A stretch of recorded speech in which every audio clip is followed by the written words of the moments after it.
Hello friends, आप सभी का स्वागत है एक बार फिर से आपके अपने यूट्यूब चैनल विलेजर्स कॉन्सेप्ट में। तो फ्रेंड्स, जैसा कि अभी हम लोग एडिटोरिया प्रकाशन का मॉडल सेट जो है कवर कर रहे हैं, बिहार प्राथमिक शिक्षक भर्ती जो नई भर्ती आई हुई है 2023 में, उसका जो है आज हम लोग मॉडल सेट लगाएंगे और मॉडल सेट नंबर होगा ये 13। इससे पहले जो है हम लोग 12 सेट जो है कवर कर चुके हैं। अगर आप लोग उस 12 सेट का वीडियो नहीं देखे हैं तो उस वीडियो के डिस्क्रिप्शन में उसका लिंक दिया हुआ है, वहाँ से जाके आप लोग देख लीजिए, या फिर हमारे चैनल के प्लेलिस्ट में भी जाके आप लोग उसको देख सकते हैं। और इसमें जो है हम लोग देखेंगे मेनली जीके जीएस और करंट अफेयर्स का क्वेश्चन, ये भी याद रखिएगा आप लोग।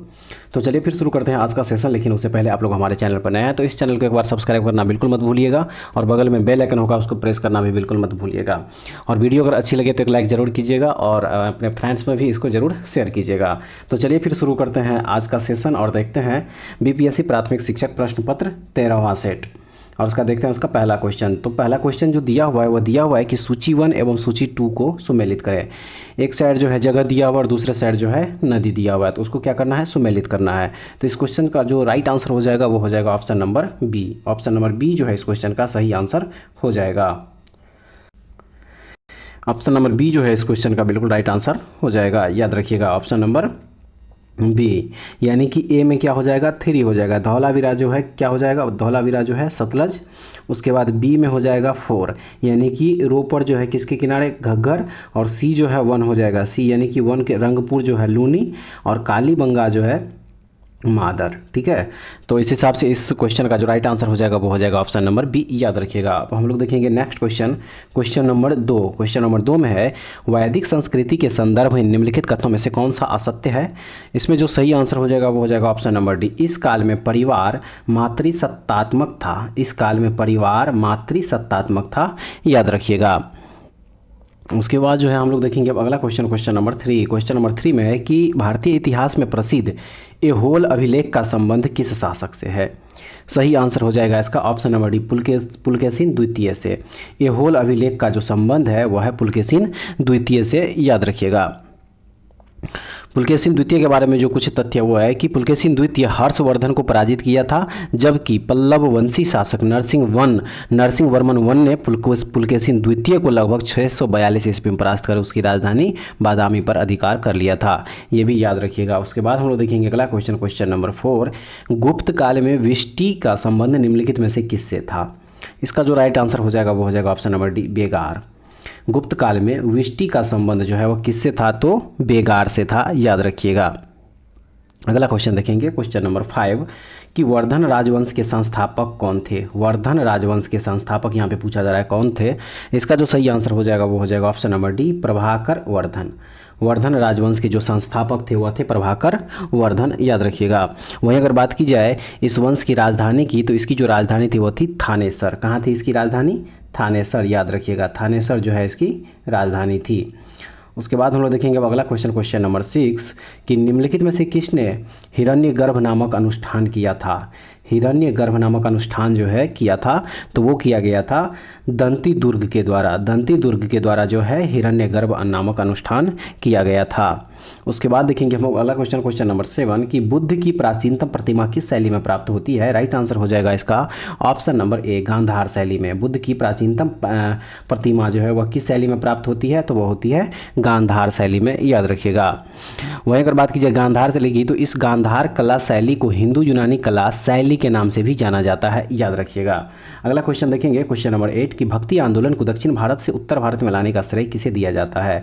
तो यह श्रेय दिया जाता है रामानंद को। किनको दिया जाता है, रामानंद को दिया जाता है दक्षिण भारत से उत्तर भारत में लाने का श्रेय भक्ति आंदोलन को, याद रखिएगा। अगला क्वेश्चन देखेंगे हम, क्वेश्चन नंबर 9 कि दिल्ली सल्तनत का पहला अफगान शासक कौन था। दिल्ली सल्तनत का पहला अफगान शासक यहाँ पे पूछा जा रहा कौन था, तो वह था बहलोल लोदी। बहलोल लोदी जो है इसका राइट आंसर हो जाएगा। बात की जाए अगर बहलोल लोदी की, तो बहलोल लोदी लोदी वंश का संस्थापक था। किसका, लोदी वंश का जो है वह संस्थापक था, याद रखिएगा। तथा दिल्ली सल्तनत का पहला अफगान शासक भी वही था। उसके बाद हम लोग देखेंगे अगला question, question number 10। Question number 10 में दिया हुआ है कि 1565 ईस्वी में तालीकोटा का युद्ध किसके बीच हुआ था। सही आंसर हो जाएगा ऑप्शन नंबर डी, विजयनगर और बहमनी साम्राज्य के बीच। विजयनगर और बहमनी साम्राज्य के बीच जो है 1565 ईस्वी में तालीकोटा का युद्ध हुआ था, याद रखिएगा। याद रखिएगा इसमें, जिसमें कि विजयनगर की पराजय हुई थी। किसकी पराजय हुई थी? तो विजयनगर की जो है पराजय हुई थी इस युद्ध में। उसके बाद हम लोग देखेंगे अगला क्वेश्चन, क्वेश्चन नंबर 11 कि मोडी लिपि का प्रयोग किसके द्वारा किया जाता था? मोडी लिपि का प्रयोग किसके द्वारा किया जाता था? तो यह किया जाता था मराठों के द्वारा। मोडी लिपि का प्रयोग जो किसके द्वारा किया जाता था? तो मराठों के द्वारा जो है किया जाता था। मराठों ने मोडी लिपि का प्रयोग महाराष्ट्र की प्रमुख भाषा मराठी को लिखने के लिए किया था, ये भी याद रखिएगा। अब आइए अगला क्वेश्चन देखते हैं, क्वेश्चन नंबर 12। क्वेश्चन नंबर 12 में है कि निम्नलिखित में से कौन सा आयोग 1857 की क्रांति के बाद सेना नवगठन से संबंधित है? इसका जो सही आंसर हो जाएगा वो हो जाएगा आपका ऑप्शन नंबर बी, पील आयोग। पील आयोग जो है इस क्वेश्चन का सही आंसर हो जाएगा। नेक्स्ट देखेंगे क्वेश्चन नंबर 13 कि सिंग बोंगा की पूजा किस जनजातीय आंदोलन से संबंधित है? इसका जो सही आंसर हो जाएगा वो हो जाएगा ऑप्शन नंबर बी, मुंडा विद्रोह से। किससे? मुंडा विद्रोह जो है इसका सही आंसर हो जाएगा। नेक्स्ट देखेंगे क्वेश्चन नंबर 14 कि दिगंबर एवं विष्णु विश्वास ने किस आंदोलन का नेतृत्व किया था? तो इनके द्वारा जो किया गया था आंदोलन, वह आंदोलन था नील विद्रोह। नील विद्रोह जो है इस क्वेश्चन का सही आंसर हो जाएगा। नील विद्रोह जो है इस क्वेश्चन का सही आंसर हो जाएगा, याद रखिएगा। उसके बाद हम लोग देखेंगे अगला क्वेश्चन, क्वेश्चन नंबर 15 विधवाओं की पुनर्विवाह आंदोलन का नेतृत्व किसने किया था? तो यह नेतृत्व जो है किया गया था ईश्वर चंद्र विद्यासागर के द्वारा। ईश्वर चंद्र विद्यासागर जो है इस क्वेश्चन का राइट आंसर हो जाएगा, याद रखिएगा। ईश्वर चंद्र विद्यासागर ने 1856 ईस्वी में हिंदू विधवा पुनर्विवाह अधिनियम लॉर्ड कैनिंग के समय पारित किया था, ये भी याद रखिएगा। अगला क्वेश्चन देखेंगे क्वेश्चन नंबर 16 इंडियन अनरेस्ट नामक पुस्तक की रचना किसके द्वारा की गई? इंडियन अनरेस्ट नामक पुस्तक की रचना किसके द्वारा की गई थी? तो यह की गई थी वैलेंटाइन चिरोल के द्वारा। वैलेंटाइन चिरोल इसका सही आंसर हो जाएगा। नेक्स्ट क्वेश्चन देखेंगे क्वेश्चन नंबर 17 सुरेंद्रनाथ बनर्जी द्वारा भारत संघ का गठन कब किया गया था? भारत संघ का गठन कब किया गया था? सही आंसर हो जाएगा इसका ऑप्शन नंबर बी, 1876 ईस्वी में सुरेंद्रनाथ बनर्जी द्वारा जो है भारत संघ का गठन किया गया था। कब? 1876 ईस्वी में किया गया था, याद रखिएगा। और इस संस्था द्वारा सिविल सेवा परीक्षा प्रणाली में सुधार की मांग की गई थी, ये भी याद रखिएगा। नेक्स्ट क्वेश्चन देखेंगे क्वेश्चन नंबर 18 कि भवानी मंदिर पुस्तक के लेखक निम्नलिखित में से कौन थे? भवानी मंदिर पुस्तक के लेखक निम्नलिखित में से कौन थे? तो वह थे वारेंद्र कुमार घोष। वारेंद्र कुमार घोष जो है इस क्वेश्चन का सही आंसर हो जाएगा, याद रखिएगा। उसके बाद हम लोग देखेंगे अगला question, question number 19 song of India पुस्तक के लेखक कौन है? सॉन्ग ऑफ इंडिया पुस्तक के लेखक यहाँ पे पूछा जा रहा है कौन है? तो वह है सरोजिनी नायडू। सरोजिनी नायडू के द्वारा जो है सॉन्ग ऑफ इंडिया पुस्तक लिखा गया था। उन्होंने प्रथम भारतीय महिला कांग्रेस की अध्यक्षता 1925 ईस्वी में की थी, ये भी फैक्ट्स याद रखिएगा आप लोग। 1925 ईस्वी याद रखिएगा। नेक्स्ट क्वेश्चन देखेंगे क्वेश्चन नंबर 20 कि कांग्रेस के किस अधिवेशन में वंदे मातरम का गायन पहली बार हुआ था? तो यह किया गया था 1896 कलकत्ता अधिवेशन में। कांग्रेस के कलकत्ता अधिवेशन जो 1896 ईस्वी में हुआ था उसमें वंदे मातरम का गायन पहली बार किया गया था, याद रखिएगा। अगला क्वेश्चन देखेंगे क्वेश्चन नंबर 21। क्वेश्चन नंबर 21 में है कि निम्नलिखित में से किसने बंगाल में द्वैध शासन प्रणाली यानी कि डुअल गवर्नमेंट को समाप्त किया था?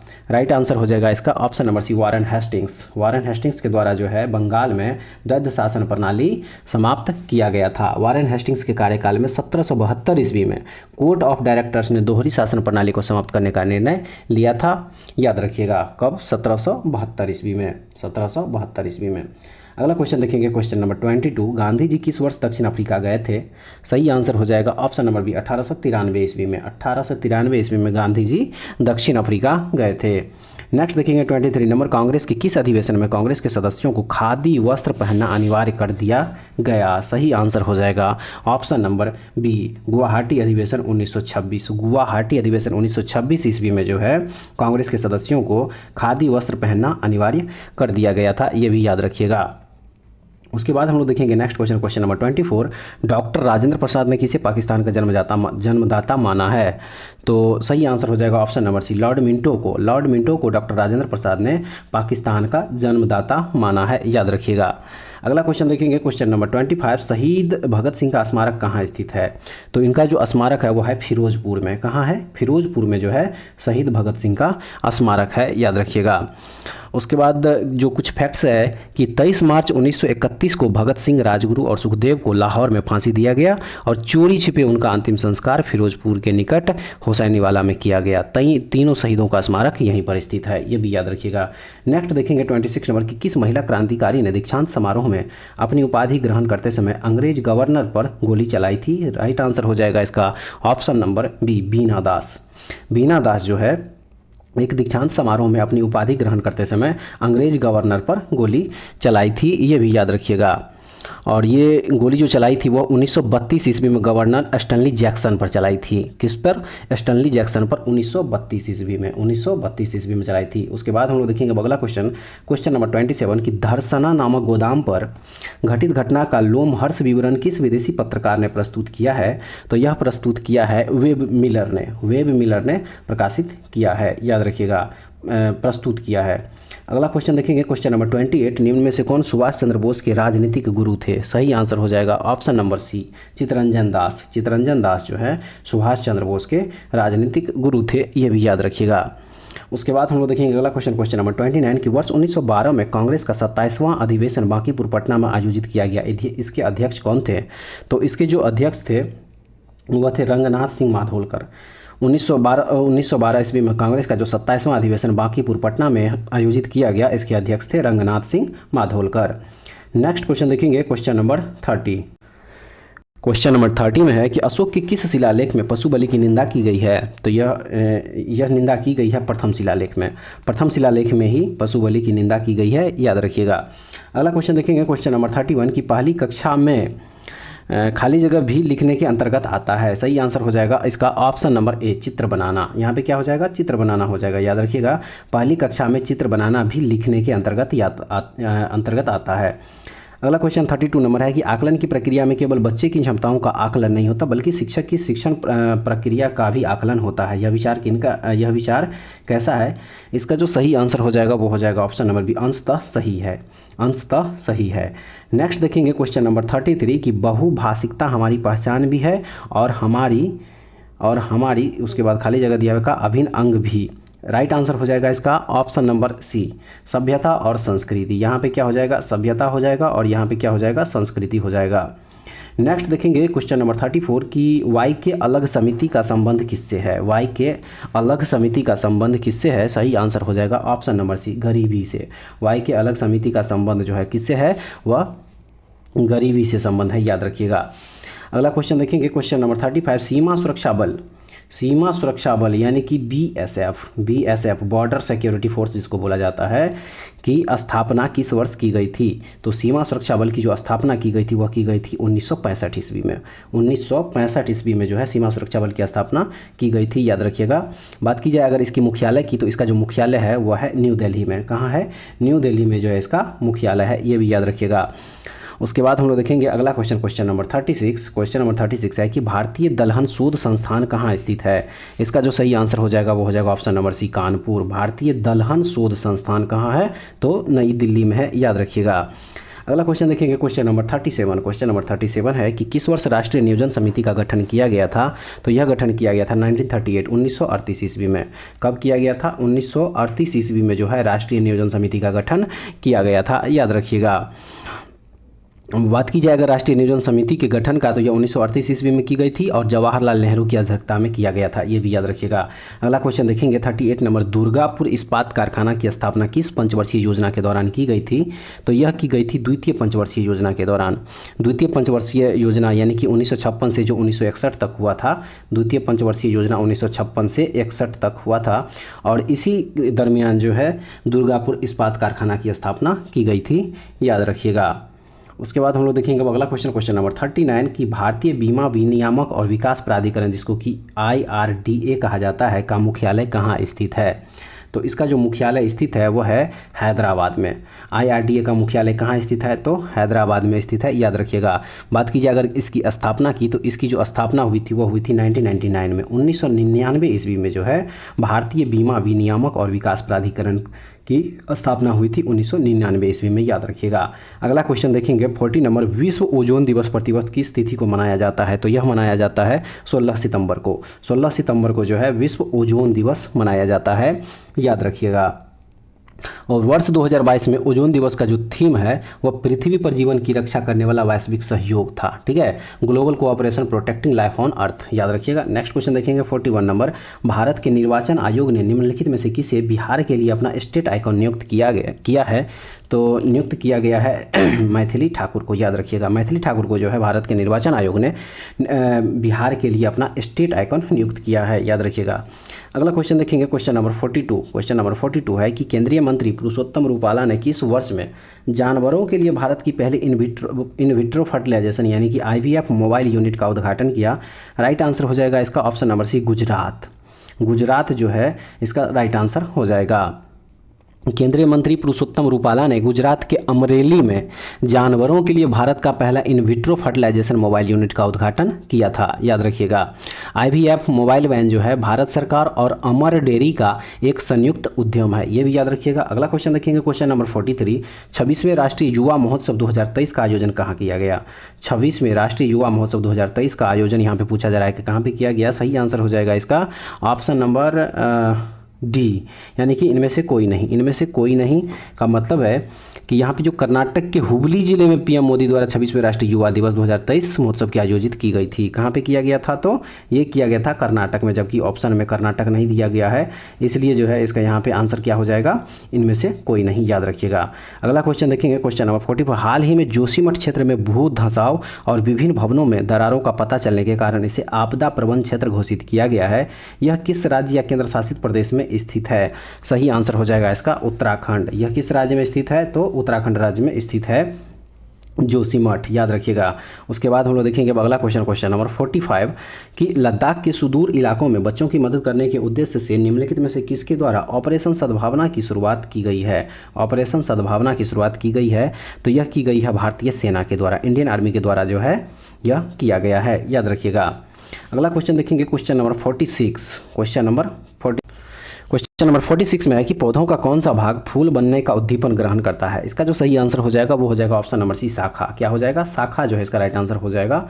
शाखा जो है फूल बनने का उद्दीपन ग्रहण करता है। उसके बाद हम लोग देखेंगे अगला क्वेश्चन, क्वेश्चन नंबर 47 कि यकृत एवं मांसपेशियों में ऊर्जा जमा होती है किस रूप में? सही आंसर हो जाएगा इसका ऑप्शन नंबर डी, ग्लाइकोजेन के रूप में।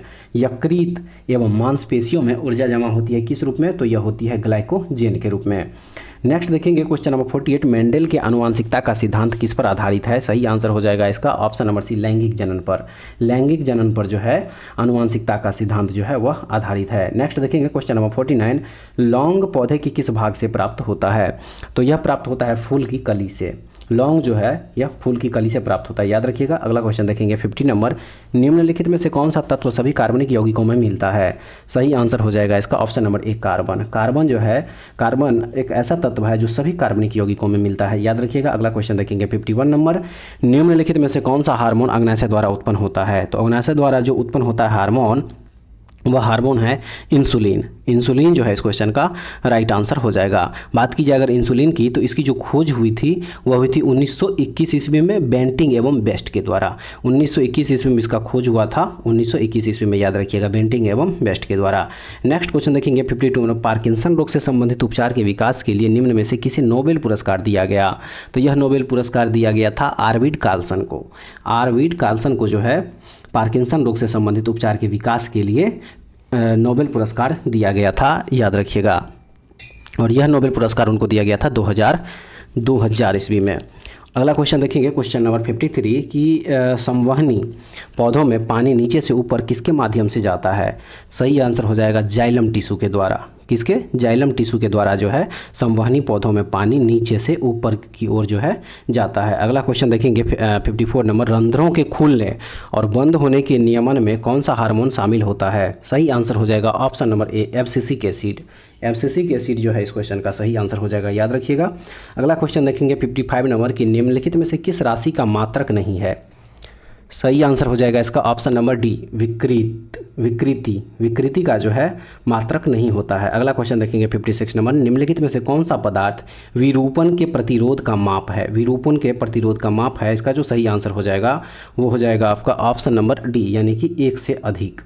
नेक्स्ट देखेंगे 57 नंबर क्वेश्चन की एक पिंड का वजन होता है क्या? सही आंसर हो जाएगा इसका ऑप्शन नंबर सी, ध्रुवों पर अधिकतम। पिंड का वजन कहाँ पे अधिकतम होता है, तो वो होता है ध्रुवों पर अधिकतम, याद रखिएगा। अगला क्वेश्चन देखेंगे 58 नंबर, निम्नलिखित में से कौन सा थर्मल विस्तार का उदाहरण है। तो इसमें से जो थर्मल विस्तार का उदाहरण है वो है, यहाँ पे हो जाएगा एक से अधिक हो जाएगा यहाँ पे। नेक्स्ट क्वेश्चन देखेंगे 59 नंबर, लेंस की क्षमता मापी जाती है किस में। लेंस की क्षमता जो है वो किस में मापी जाती है, तो वह मापी जाती है डायोप्टर में, याद रखिएगा। नेक्स्ट क्वेश्चन देखेंगे 60 नंबर की, ध्वनि तरंग की मौलिक आवृत्ति होती है क्या। सही आंसर हो जाएगा ऑप्शन नंबर बी, लहर की सबसे कम आवृत्ति घटक। लहर की सबसे कम आवृत्ति घटक जो है इस क्वेश्चन का सही आंसर हो जाएगा। नेक्स्ट देखेंगे 61 नंबर की, फोटोवोल्टिक सेल का मुख्य लाभ क्या है। तो इसका जो मुख्य लाभ है वो है, यह सूर्य के प्रकाश को बिजली में परिवर्तित करने में बहुत कुशल है। क्या करता है, यह सूर्य के प्रकाश को बिजली में परिवर्तित करने में बहुत कुशल होता है, याद रखिएगा। नेक्स्ट क्वेश्चन देखेंगे 62 नंबर, साबुन ग्रीज को निम्न में से किस विधि द्वारा हटाया जाता है। सही आंसर हो जाएगा इसका ऑप्शन नंबर सी, यानी कि पाइसीकरण के द्वारा। पाइसीकरण के द्वारा जो है साबुन ग्रीज को निम्न विधि द्वारा हटाया जाता है। पाइसीकरण विधि के द्वारा जो है साबुन ग्रीज को हटाया जाता है। नेक्स्ट क्वेश्चन देखिएगा क्वेश्चन नंबर 63 की, निम्नलिखित कथनों में से कौन सा कथन गलत है। सही आंसर हो जाएगा ऑप्शन नंबर बी जो है यहाँ पे गलत है। सभी तत्व के परमाणुओं में न्यूट्रॉन की संख्या हमेशा समान होती है, यह गलत है। अगला देखेंगे 64 नंबर, पुलिस द्वारा नशे में गाड़ी चलाने वाले की सांस की जांच के लिए फिल्टर पेपर पर क्या होता है। फिल्टर पेपर पे क्या होता है, तो फिल्टर पेपर पे होता है पोटासियम डाइक्रोमेट सल्फ्यूरिक अम्ल, ठीक है। पोटासियम डाइक्रोमेट सल्फ्यूरिक अम्ल होता है उस पर, याद रखिएगा। नेक्स्ट देखेंगे 65 नंबर, पदार्थ के मूल कण को क्या कहते हैं। तो पदार्थ के मूल कण को कहा जाता है परमाणु, यानी कि एटम, याद रखिएगा। नेक्स्ट क्वेश्चन है 66 नंबर की, पृथ्वी पर पाए जाने वाले क्षारीय तत्व धातु निम्न में से कौन है। इसका जो राइट आंसर हो जाएगा वो हो जाएगा ऑप्शन नंबर डी, उपर्युक्त में से एक से अधिक जो है इसका सही आंसर हो जाएगा, यानी कि कैल्शियम, रेडियम, मैग्नीशियम, बेरिलियम सब के सब जो सही हो जाएगा। तो इसका मतलब है कि इसका ऑप्शन नंबर डी जो है इस क्वेश्चन का राइट आंसर हो जाएगा, ऑप्शन नंबर डी, याद रखिएगा। नेक्स्ट क्वेश्चन देखेंगे 67 नंबर, पेट्रोल तथा डीजल के अधूरे जलने से उत्पन्न होती है क्या चीज़। सही आंसर हो जाएगा इसका option number D, carbon monoxide. क्या होता है, कार्बन मोनोऑक्साइड जो है पेट्रोल तथा डीजल के अधूरे जलने से उत्पन्न होती है, याद रखिएगा। नेक्स्ट क्वेश्चन देखेंगे 68 नंबर 68 में है कि एक घोल का pH 3 से 6 बदलता है, इसमें H+ आयन की सांद्रता की स्थिति होगी। राइट आंसर हो जाएगा इसका ऑप्शन नंबर डी, यानी कि 1000 गुना कम हो जाएगी, ठीक है। अगला क्वेश्चन है कि कैल्शियम की खोज निम्न में से किस वैज्ञानिक के द्वारा किया गया। तो कैल्शियम की जो खोज है वह किया गया था यहाँ पे उपर्युक्त में से कोई नहीं, उपर्युक्त में से यहाँ पे क्या हो जाएगा, कोई नहीं, याद रखिएगा। क्योंकि कैल्शियम की खोज जो है वो किया गया था डेवी के द्वारा। किसके द्वारा किया गया था, डेवी के द्वारा जो है कैल्शियम का खोज किया गया था, याद रखिएगा। तो डेवी जो है यहाँ पे ऑप्शन में दिया हुआ नहीं है, इसलिए यहाँ पे हो जाएगा उपर्युक्त में से कोई नहीं। नेक्स्ट देखेंगे 70 नंबर, ग्रीन हाउस गैसों का घटक होता है क्या। इसका जो राइट आंसर हो जाएगा वो हो जाएगा ऑप्शन नंबर डी, यानी कि उपर्युक्त सभी, methane, carbon dioxide, nitrous oxide, ये सभी के सभी जो है ग्रीन हाउस गैसों का घटक है। अगला क्वेश्चन देखेंगे क्वेश्चन नंबर 71, जिस संविधान सभा द्वारा भारत के संविधान का अधिनियम किया गया उसका सदस्य निम्न में से कौन थे। तो उसका जो राइट आंसर हो जाएगा वो हो जाएगा ऑप्शन नंबर यहाँ पे बी, विभिन्न प्रांतों की विधानसभा द्वारा निर्वाचित सदस्य, ठीक है। नेक्स्ट देखेंगे 72 नंबर, निम्नलिखित में से किस देश का अलिखित संविधान है। सही आंसर हो जाएगा ब्रिटेन का अलिखित संविधान है, याद रखिएगा। नेक्स्ट देखेंगे 73 नंबर में कि भारतीय संविधान की प्रस्तावना में किस प्रकार के न्याय की बात नहीं कही गई है। राइट आंसर हो जाएगा इसका ऑप्शन नंबर ए, लोकतांत्रिक जो है इसका सही आंसर होगा। अगला क्वेश्चन देखेंगे 74 नंबर की, भारत में किस प्रकार का संघवाद देखा जाता है। तो यह देखा जाता है संघ बनाकर राज्यों का गठन करना जो है यह देखा जाता है। अनुच्छेद 1 के क में भारत को राज्यों का संघ कहा गया है, ये भी याद रखिएगा। 76 नंबर, भारतीय संविधान में आपात उपबंध कहाँ से लिया गया है। सही आंसर हो जाएगा इसका ऑप्शन नंबर बी, भारत सरकार अधिनियम 1935 से लिया गया है, याद रखिएगा। भारतीय संविधान में आपात उपबंध जो है भारत सरकार अधिनियम 1935 से लिए गए हैं। नेक्स्ट देखिए 77 नंबर की, भारतीय संविधान की प्रस्तावना में निम्नलिखित में से किस अभिव्यक्ति का प्रयोग नहीं किया गया है। सही आंसर हो जाएगा इसका संघीय का जो है भारतीय संविधान की प्रस्तावना में प्रयोग नहीं किया गया है, याद रखिएगा। उसके बाद हम लोग देखेंगे अगला क्वेश्चन नंबर 78 में दिया हुआ है कि निम्नलिखित में से कौन सा संशोधन अधिनियम मिनी संविधान माना जाता है। क्या माना जाता है, मिनी संविधान माना जाता है। तो वह है ऑप्शन नंबर सी, यानी कि 42वां संविधान संशोधन अधिनियम जो है 1976, यह मिनी संविधान भी माना जाता है। नेक्स्ट देखें 79 नंबर की भारतीय संविधान के किस मौलिक अधिकार में कहा गया है कि सभी लोगों को देश का कानून बराबर सुरक्षा प्रदान करेगा। राइट आंसर हो जाएगा इसका ऑप्शन नंबर ए, समानता का अधिकार। समानता का अधिकार जो है इसका सही आंसर हो जाएगा। अब अगला क्वेश्चन देखेंगे, क्वेश्चन नंबर 80। क्वेश्चन नंबर 80 में दिया हुआ है कि अभियुक्त को नमूना हस्ताक्षर करने के लिए बाध्य करना क्या माना जाता है। इसका जो सही आंसर होगा वो हो जाएगा ऑप्शन नंबर बी, व्यक्तिगत स्वतंत्रता के अधिकार का उल्लंघन हो जाएगा। नेक्स्ट है कि विधि का शासन की संकल्पना किस देश की संवैधानिक प्रणाली की एक विशेष विशिष्टता है। राइट आंसर हो जाएगा इसका option number A, Britain. Britain जो है इसका सही आंसर होगा। नेक्स्ट देखेंगे 82 नंबर, बिहार में सबसे कम समय के लिए राष्ट्रपति शासन निम्नलिखित में से किस वर्ष लगा था।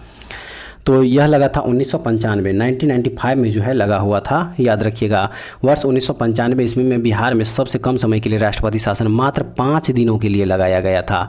बात की जाए कि बिहार में सर्वप्रथम राष्ट्रपति शासन कब लगा था, तो वह लगा था 1968 ईस्वी में। ठीक है, 1968 ईस्वी में जो है फर्स्ट बार बिहार में राष्ट्रपति शासन लागू हुआ था और 1968 से लेके 1969 तक जो है वह रहा था। और अंतिम बार जो राष्ट्रपति शासन बिहार में लगा है वह लगा है 2005 ईस्वी में। ये भी याद रखिएगा, 2005 ईस्वी में जो है अंतिम बार बिहार में राष्ट्रपति शासन लागू हुआ था। नेक्स्ट देखेंगे 83 नंबर की भारत का उपराष्ट्रपति बनने के लिए न्यूनतम आयु कितनी होनी चाहिए। तो यह होनी चाहिए 35 वर्ष। कितनी होनी चाहिए? 35 वर्ष। भारत का उपराष्ट्रपति बनने के लिए न्यूनतम उम्र जो है वो होनी चाहिए कम से कम 35 वर्ष। याद रखिएगा।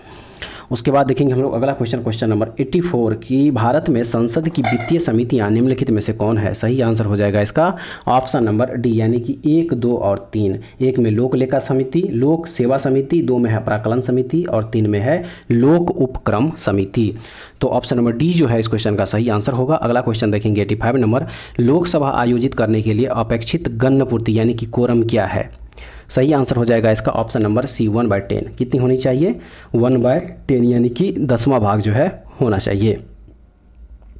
नेक्स्ट देखेंगे 86 नंबर, भारतीय वनस्पति सर्वेक्षण की स्थापना निम्नलिखित में से कब की गई थी। तो यह की गई थी 1890 ईस्वी में। 1890 ईस्वी में जो है भारतीय वनस्पति सर्वेक्षण की स्थापना की गई थी और इसका मुख्यालय जो है वह है कोलकाता में। याद रखिएगा, भारत का जो सर्वेक्षण है वो 11 क्षेत्रीय केंद्रों में फैला हुआ है, ये भी याद रखिएगा। नेक्स्ट क्वेश्चन देखेंगे 87, हीराकुंड बांध परियोजना निम्नलिखित में से किस नदी पर बनाया गया है। तो यह बनाया गया है महानदी पर। महानदी पर जो है यह बनाया गया है।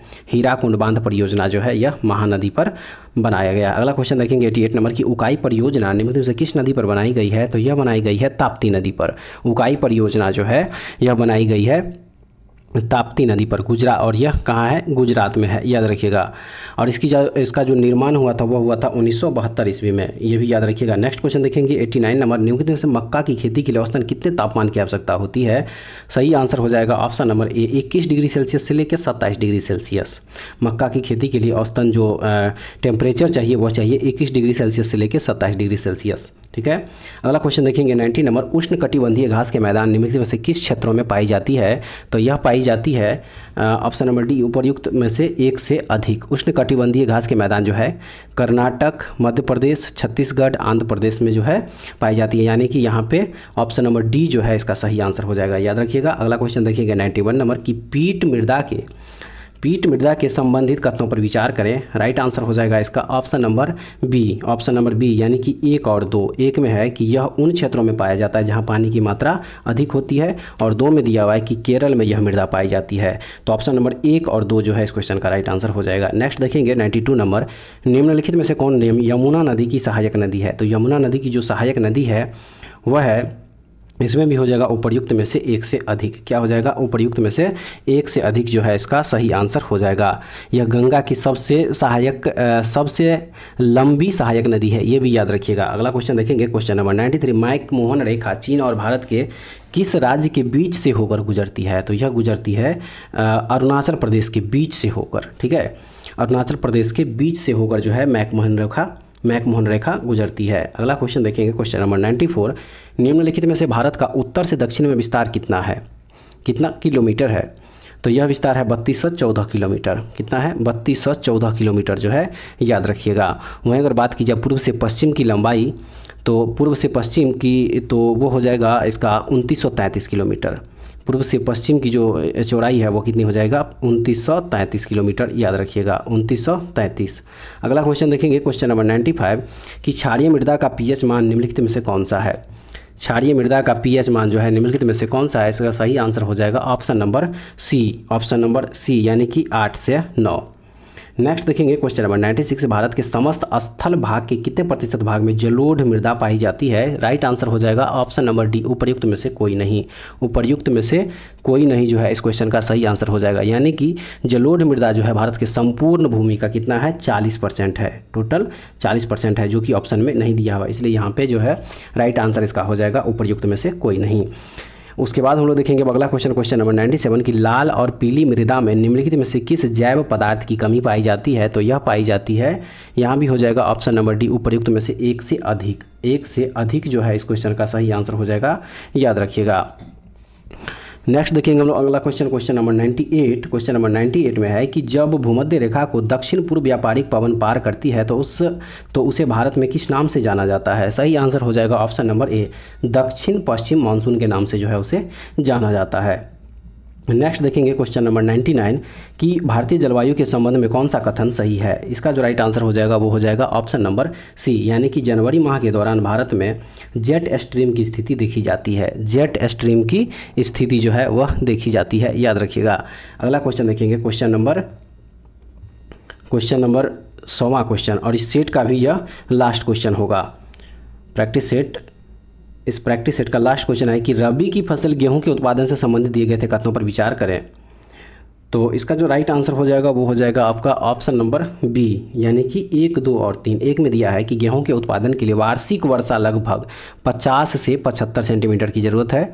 2 में है कि गेहूं की बुआई करते वक्त 10 डिग्री सेल्सियस तथा कटाई करते वक्त भी 20 डिग्री सेल्सियस से 25 डिग्री सेल्सियस तापमान की आवश्यकता होती है। और ऑप्शन नंबर 3 में है कि हरित क्रांति के पश्चात गेहूं के उत्पादन में तथा उत्पादकता में वृद्धि दर्ज की गई। तो इस हिसाब से इसका ऑप्शन नंबर बी जो है बिल्कुल राइट आंसर हो जाएगा। तो फ्रेंड्स ये था इस सेट का लास्ट क्वेश्चन, और उम्मीद करते हैं कि आप लोगों को ये पूरे के पूरे जो 100 क्वेश्चन था जीके जीएस और करंट का काफ़ी अच्छे लेवल का क्वेश्चन लगा होगा। एक बार कमेंट्स करके जरूर बताइएगा कि आप लोग जो है इस टोटल सेट में से कितना क्वेश्चन जो है आप लोग सही कर पाए। अगर आप लोगों को इसका PDF चाहिए तो हमारे टेलीग्राम चैनल विलेजर्स कॉन्सेप्ट को ज्वाइन कीजिए, और वहाँ से फ्री में इसको डाउनलोड करके आप लोग देख सकते हैं।